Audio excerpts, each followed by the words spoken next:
Hola, esto es Radio Gabo, en vivo desde el Festival Gabo, que premia lo mejor del periodismo. Mi nombre es Andrés Páramo Izquierdo y esta es una iniciativa conjunta de la Deutsche Welle Academie, Cooperación Alemana, la revista Arcadia, Oxfam, la Agencia para la Reincorporación y la Normalización y la Fundación Gabo. Esta charla que voy a tener es con Jorge Panchoaga, que es antropólogo y fotógrafo y director de contenidos en Visit, ¿cierto? Sí, eso dicen. ¿Cómo estás? Sí, bien. Sí, todo muy bien. Y con Camilo Restrepo, que es artista y autor de obras como Bowling for Medellín. ¿Cómo te va? Bien, ¿y tú? Todo bien. Em, Muy bien, yo quisiera comenzar por una cosa y es, hay una periodista que se llama Olga Lucía Lozano, que fue como una asesora creativa de La Silla Vacía, que es un medio de política.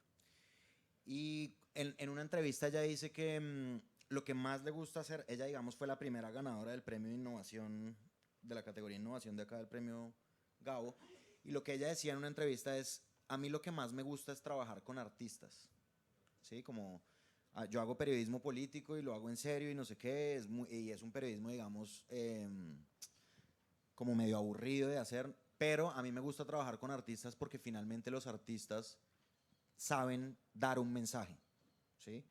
Eso es lo que hacen en últimas. Entonces, cuando yo me craneo un especial sobre lo que sea de política, hablo con un artista y hacemos una cosa conjunta. ¿Ustedes cómo ven esa relación entre periodismo y arte? Es decir, el hecho de dar un mensaje a través de algo. ¿Yo? Eh, yo creo que como el interés que puede tener el periodismo en el arte es por el lenguaje con el cual se habla en el arte, que es un lenguaje que revienta límites, que le da vuelco a lo que ya está establecido, que no tiene unos parámetros tan claros y siempre se pregunta por estos límites y cómo traspasarlos. Entonces se puede proponer como unas estrategias muy potentes que algunas otras actividades o campos del conocimiento no tienen como tanta libertad para hacerlo. Y dentro de esa libertad pues está, está la crítica y por ejemplo en este caso la crítica política, está la visualización, pues el arte trabaja mucho con la percepción, entonces cómo una obra que entra por los ojos puede estar acompañando este tipo de historias escritas en el periodismo. Entonces, es básicamente eso. Yo creo que hay una potencia muy grande en tratar de reventar los límites y tocar unas fibras que de pronto en el trabajo periodístico que puede ser más riguroso y que a veces de pronto no alcanzaría a tocar esa emocionalidad que el arte sí lo puede lograr. Sí, yo estoy de acuerdo en varias cosas de las que señala el compañero aquí. Siento un poco que las agendas y las influencias que tiene el arte y que tiene el periodismo son distintas, ¿no? Es como la Real Academia de la Lengua y lo que pasa en un barrio, ¿no? El periodismo tiene unas normas éticas, unas normas metodológicas de proceder, la forma como elabora y construye sus metodologías del hacer. Y asimismo bebe de unos ríos y de unas fuentes de conocimiento, de unas fuentes que los inspira, que generalmente son las mismas en distintos lugares, es decir, van cambiando ciertos personajes, ciertas tendencias, pero básicamente las corrientes de pensamiento beben de los mismos ríos. El arte bebe de muchos lugares, ¿sí? El arte tiene la posibilidad de ir a otros lugares y de meterse a donde no lo han llamado, ¿no? Entonces, nuevamente volviendo a este ejemplo de la Real Academia y de lo que pasa en los barrios, es eso, ¿no? Al periodismo le pasa mucho algo, sobre todo en la fotografía periodística, que es que quieren mantener unas reglas que ya no es posible mantener, ¿no? ¿sí? Quieren sostener un mundo que desde hace mucho se está resquebrajando, ¿sí? Y lo quieren hacer a partir de la tradición, ¿no? Lo quieren hacer a partir de lo que hace la Real Academia de la Lengua, ¿no? Que es que esto sí y esto no, pero el lenguaje afuera se está hablando de otras maneras. En las calles se habla de otras maneras, se entiende el mundo a través de palabras que no están legitimadas, pero se entiende, y se comunica a través de palabras que no están legitimadas. Eso pasa también con los artistas, ¿no? Están todo el tiempo transgrediendo las fronteras, todo el tiempo las están llevando a otros lugares, y no están pensando quién las legitima o no, ¿no? No están pensando si dan el aval o no, aunque el mercado y los museos generen esas dinámicas, ¿sí? Pero la necesidad de creación, cuando hablamos de una necesidad de crear, cuando hablamos de un impulso vital hacia un tema o hacia algo que en específico nos llama la atención, en realidad no se está pensando quién lo tiene que legitimar, ¿no? Si lo va a hacer una galería, un museo, un curador, eso es lo de menos. Finalmente estamos hablando de una pulsión. ¿Mm?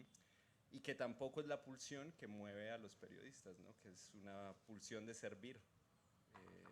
Su función vital es servir, ¿no? Está para servirle a la comunidad, ¿no? Para informarlos, es un contrato social que está ahí. Em, digamos que revisando sus obras, yo me encontré con cosas que mandan no solo un mensaje, sino que también narran cosas. Entonces, por ejemplo, lo tuyo con las pipas de bazuco, o la tuya de la casa grande. Es decir, es como, claro, ustedes me imagino que quieren dar un mensaje con eso, pero también quieren contar cosas. Entonces, a mí me gustaría que ya en el marco como de este festival me dijeran si en algún momento ustedes dicen, este trabajo mío es un trabajo también periodístico, ¿sí? Porque en el festival lo que yo he visto es como, primero, como que hay un denominador común y es que la gente sabe que el periodismo está en crisis. Y dos, ya como grandes maestros, como decías tú, como los legitimados por la academia, digamos, están diciendo, ¿saben qué? Hay que cambiar todo. Hay que cambiar el mensaje, hay que cambiar el lenguaje, hay que cambiar las formas en las que nos acercamos a la gente. Entonces, ¿en algún trabajo ustedes se han sentido periodistas, como rompiendo ya los límites de lo que se concibe como periodismo en una forma en la que ustedes lo conciben o lo reinventan? En el caso que hablas de la serie de las pipas que se llama Esto es una pipa, haciendo alusión a la obra de Magritte de Esto no es una pipa, la propuesta toca ese campo de la información y de mostrar unas historias que están ocurriendo en la ciudad. Igual con otros trabajos que he hecho, por ejemplo el de Figuritas en el Suelo, que Figuritas en el Suelo es una expresión de jerga carcelaria que significa las alucinaciones que se ven bajo una traba con boxer, pero a la vez era este acto de recoger esas bolsas que los niños y los habitantes de la calle iban dejando tiradas en el piso, en la ciudad, y que se convertían como en unas esculturas involuntarias. Lo mismo de las pipas, estas no tenían una función específica, eran para consumir y desechar. Las pipas sí eran unos objetos construidos con elementos disímiles que nunca fueron pensados para que cumplieran esta función. Y en el arte pues se cruzan muchos saberes y uno de ellos puede ser esta necesidad o esta característica de informar de algunas problemáticas sociales y también digamos que en la concepción de este tipo de proyectos está muy presente como qué se ha hecho en el periodismo y como ejemplo diría como la pornomiseria. Entonces cómo se tiene uno que cuidar de no traspasar ciertos límites que son muy delicados y no caer en mostrar ese detrimento del otro de una manera irrespetuosa.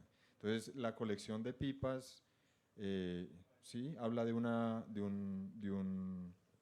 problema de consumo de bazuco muy fuerte que hay en las ciudades en Colombia y particularmente en Medellín, Y lo de las bolsitas también hace, si uno se pone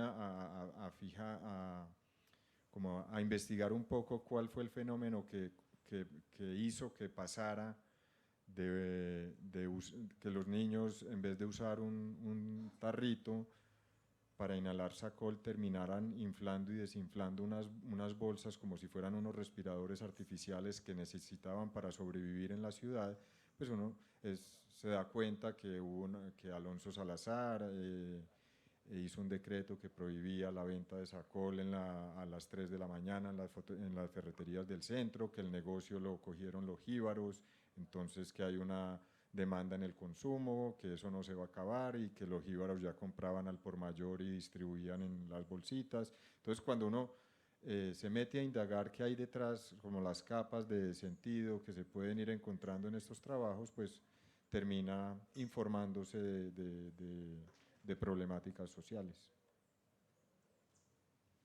Me gusta ese trabajo, ambos. En mi caso, yo he tenido la dicotomía que yo he trabajado durante varios años con medios de comunicación, es decir, yo he sido fotógrafo para el New York Times, para el Diario del Sur de Alemania, para diarios en Italia, para muchos medios. Entonces digamos que en muchas ocasiones he estado como en esa dicotomía de una metodología de trabajo para el periodismo, pero que realmente yo no siento que son los trabajos que me interesan a mí. Es decir, yo opero como una persona que hace una labor en específica y que es un servicio para la comunidad, pero realmente los proyectos que me interesan a mí indagar me llevan años, me llevan mucho tiempo, quizás se mezclan metodologías como la de preguntar, como supongo que pasa en las pipas, que es ir a preguntar a las calles qué está ocurriendo, conocer gente, tener una agenda, apuntar nombres, qué pasa si se rompe un kilométrico y no un BIC. Si uno ve la serie de las pipas, ve que en el kilométrico, esos kilométricos ya no los hacen hace muchos años, sí, nos da una temporalidad bastante interesante. Entonces, digamos que mis trabajos, por ejemplo, el último trabajo que hice, que es Dulce y Salada, que es sobre la Ciénaga Grande, después de trabajar muchos años en ese lugar, yo me daba cuenta que en realidad no estaba trabajando ni por denunciar, ni por entender la contaminación en el agua del río Magdalena, que también había pasado por ahí el proyecto, pero en realidad me interesaba la relación del ser humano con el agua, ¿no? Y había trabajado en un espacio específico, pero en realidad estaba reflexionando sobre una condición humana y una condición natural, ¿no? De paisaje, un tiempo geológico y un tiempo humano. Entonces, yo siento que lo que ocurre con las preguntas que se hacen a partir de la creación es que empiezan a operar en distintos niveles a partir de distintas metodologías, ¿sí? Y empieza un laberinto en el cual uno empieza a tocar distintos, digamos que enfoques del pensamiento humano, ¿no? De lo que han sido las tradiciones, ¿no? Uno puede pasar por la medicina, puede pasar por la geografía, puede pasar por el periodismo, ¿sí? Y en esos procesos de investigación lo que uno va entendiendo es que uno está trabajando no solamente con lo que uno está aprendiendo en el proceso de investigar, y uno no solamente está trabajando con el archivo de uno, sino que uno está trabajando con el archivo de los espectadores, ¿sí? De las personas a las cuales uno se dirige, ¿sí? Entonces, si vemos tus pinturas, vemos a Homero Simpson y vemos a un montón de la cultura pop, ¿sí? Porque además se está detonando eso en nosotros, ¿no? Está detonando una carga que tenemos histórica y que la pone al servicio. Lo único es que no nos damos cuenta que nos está dando play a nuestro archivo visual histórico, ¿no? Entonces, ¿qué pasa? El periodismo, digamos que tiene una necesidad instantánea, una necesidad de estar corriendo con el tiempo, ¿sí? Con el tiempo de la hora, de la actualidad, de la agenda política, de la agenda económica. Se cierra el diario hoy, se imprime en 2 horas, entonces tiene que entregar ya, está corriendo todo el tiempo con eso. El arte lleva el tiempo a la espalda, es decir, a menos de que una galería te esté fastidiando, puedes demorar 10 años. Y la pregunta se puede transformar, ¿sí? El qué, cómo, cuándo, dónde y por qué no se transforma. Y quizás por eso muchas veces los que tienen la necesidad de crear se aburren del periodismo, ¿no? Se aburren de tener que responder unas preguntas que no te permiten ir más allá, ¿sí? Que no te permiten tener otro tipo de contacto con los espectadores, ¿no? Y también por eso, en escenarios donde el consumo de información es tan excesivo, ¿m? Cada vez estamos viendo, y los medios de comunicación se están dando cuenta, que no es que hay que cambiar todo, es que ya cambió todo. Y los que no han cambiado son los que ahora están diciendo hay que cambiar todo. Claro, claro. ¿Sí? Ellos se están dando cuenta tarde, muy tarde. ¿Sí? Entonces, como ya cambió todo, la atención, es decir, la forma como estamos pidiendo atención, que al final es lo que hacen todas, desde marcas de publicidad como Nike, hasta periódicos o revistas como Semana, que es decir, ponme atención y dedica 6 minutos de tu vida a verme, pues requiere de unas estrategias que el arte lleva siglos trabajándolas, ¿sí? Y de alguna manera están volteando a ver espacios que antes no volteaban a ver porque no lo veían con necesidad, pero ante la crisis se han dado cuenta que todo ha cambiado y que es momento de espabilarse un poco, ¿no? Claro. Hay una pregunta que le hacen mucho a las vacas sagradas del periodismo, digamos, como a estos grandes cronistas que han hecho grandes historias, que han incluso de pronto cambiado la forma de narrar cosas, que es cómo encuentran las historias. Entonces, cada uno tiene una metodología distinta. Entonces, puede ser que recorten pedazos del periódico, noticias chiquiticas, y les llamen la atención y la agranden y la vuelvan una gran historia. O puede ser también que tengan una cosa personal con un tema y le den y le den y le den hasta el final. ¿Ustedes cómo encuentran las suyas? Es decir, ¿cuál es el impulso que tienen por contar, yo qué sé, lo de las pipas o lo que sea? Y si me pudieran dar un ejemplo, sería magnífico. Bueno, las dos versiones que dicen son, yo creo, se aplican en la manera en que yo trabajo. Yo crecí en Medellín en los 80s y en los 90s. Me tocó la conversión de los mágicos en narcos y después en narcoterroristas. Fue una situación muy complicada en la ciudad y con la gente de la generación y de pues, una generación más adelante, con la que uno habla, casi todo el mundo habla de tener un rayón de esa época, porque el miedo era algo con lo que uno vivía constantemente.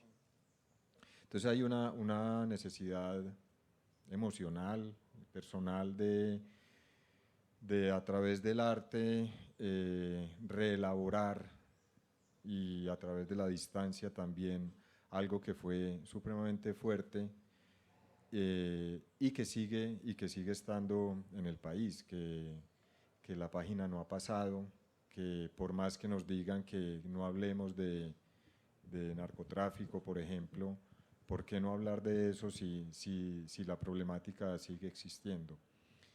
Entonces, pues como ejemplo te doy una serie que se llama Bowling for Medellín, en la cual abordo como todas las situaciones, tanto históricas como personales que sucedieron durante estos años, pero no como un psicoanálisis para tratar de revolcar el pasado y tratar de encontrar las razones, sino como un punto de partida para analizar las estrategias fallidas de la guerra contra las drogas. Entonces ahí hay, qué sé yo, la primera persona que yo vi matar enfrente mío cuando tenía 12 años y unos tipos de la DEA cogen al frente de la casa en un carro, matan a un mafioso que se llamaba Betocano y hay un intercambio de disparos con los guardaespaldas, o las bombas que explotaron las ventanas de mi casa, o la primera vez que yo vi un muerto tirado en la calle que iba para el colegio en Halloween y el conductor de la buseta paró y nos hizo bajar, ahí estábamos unos superhéroes rodeando un cadáver donde los poderes que teníamos no fueron suficientes para volver a esta persona a la vida, y que uno se da cuenta que después estas situaciones tan absurdas se repiten en Colombia en un encuentro entre realidad y ficción tan absurdo donde es posible que alias Barney mate en la vida real a alias Superman. O sea, ese juego de niños aquí en Colombia es terrífico. Y además, pues tiene una serie de elementos históricos, de titulares de periódico, de muertes, de personajes relevantes en esa época, de actitudes de mafiosos, de la relación de esta gente con las mujeres, etcétera, que se van organizando en el dibujo y que hay algo en la obra del dibujo que yo tomo prestado de la fotografía y es el carácter de huella o el carácter de metonimia frente a la metáfora, y por eso utilizo mucho ciertos tipos de destrucción. En este caso es que cuando termino el dibujo lo pongo en la calle al frente de la casa donde nací, lo humedezco y empiezo un proceso de frottage que hace que la pequeña geografía de la calle quede marcada en el dibujo. Es como una transferencia de la realidad por contacto, y además me voy yendo entre lo analógico y lo digital, que también es parte de mi vida. Pues nací en el 73, me tocó la televisión en blanco y negro en mi casa y toda esa transición hasta ahora. Entonces uso el dibujo como esa bisagra que me permite intervenir un papel y destruirlo y reconstruirlo, y pinto con lapicero, y si hay que borrar tiene que ser con un bisturí, pero no sé dibujar, no tengo un entrenamiento en el dibujo, entonces todo lo que hago son copias, y eso es importante porque no creo en la originalidad del arte, sino en la combinación de elementos en un determinado contexto. Y todas las imágenes que tú hablabas, caricaturescas, son imágenes de nuestra cultura pop, que van saliendo en internet, en las búsquedas, y yo las copio, y a partir de ese copiarlas en el dibujo genera nuevas búsquedas. Entonces se da un ir y venir entre lo digital y lo analógico que abraza la incertidumbre. Yo no sé cómo va a quedar, y eso es importante también porque uno en esa época en Medellín no sabía qué iba a pasar cuando salía a la calle. Eso, digamos, por el lado personal, pero hay otro interés que es un interés de narrar la historia de Colombia a partir, por ejemplo, de los alias. Hay un proyecto que se llama el Blog del Narco, blog con C, como el blog estudiantil, diferente al blog del narco, que es una página supremamente pesada mexicana donde se juega una guerra de carteles a ver quién pone el video de los asesinatos más fuerte y el otro va respondiendo. En este caso es una recolección juiciosa que yo he venido haciendo desde el 2013 de todos los alias que salen todos los días en el periódico El Tiempo. Yo uso el periódico El Tiempo porque es un trabajo sobre el tiempo de espera, ahorita digo por qué, y que voy recolectando estos alias, los nombres de los grupos criminales y las palabras que salen entre comillas simples como Paraco, Plan Pistola o Carrusel, porque también se ve la influencia en la corrupción de estos que empezó muy fuerte con el narcotráfico, y esto unido a las fechas en las cuales se recorta me permite a mí narrar la historia criminal de Colombia a partir de estos nombres, y que esa historia criminal es muy parecida a la historia normal de Colombia. Y por otro lado, hago unas búsquedas en internet de las palabras de las noticias, y ahí hay un vínculo muy grande, pues obviamente yo no soy capaz de desayunar sin leer el periódico, y también de búsqueda de estas noticias en internet donde aparece el prefijo narco. Entonces hay narcocaballos, narcobananos, narcohabichuelas, narcobollos, narcocaletas, y hablaba del tiempo porque es una crítica a cómo se está enfrentando el problema de las drogas, porque cuánto tiempo tenemos que esperar para que todas y cada una de las cosas aquí en Colombia se narcoticen, y llega al absurdo de tener noticias como decomisan un cargamento de narcohabichuelas. ¿Qué es una narcohabichuela? Uno no tiene ni idea. Entonces, me importa como de manera personal, casi que es un ejercicio de sublimación, de entender una cantidad de sensaciones muy fuertes que quedaron grabadas, pero también de crítica a las estrategias que se utilizan actualmente en la guerra contra las drogas.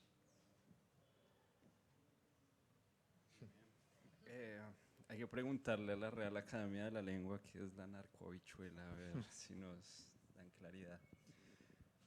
Yo siento y me siento muy cercano con lo que dices en el sentido que yo, pues, cuando he empezado a leer, digamos, en distintos momentos, teorías sobre imagen o sobre creación, yo siento que sí es necesario entender el espíritu de época, ¿no? Es decir, para mí las preguntas que dan camino a los proyectos de trabajo son las preguntas que nos hacemos en la cotidianidad. Es decir, cuando uno se va a dormir, cuando uno está en el baño, cuando uno está duchándose, cuando uno sale a caminar. Porque al final somos unos catalizadores de la economía, de la política de salud, de los noticieros, del Instagram, de Facebook, de la novia que lo echó a uno, de la borrachera. Somos un síntoma, ¿no? Un síntoma social que cataliza un momento histórico, una época. Y en ese sentido, el problema generalmente es que no nos escuchamos. ¿Sí? No escuchamos qué preguntas tenemos, no intentamos entender por qué es importante construir o reconstruir otra historia del narcotráfico en el país, porque es importante voltear a ver todos esos muertos y toda la criminalidad y decir, sí, también somos eso, ¿no?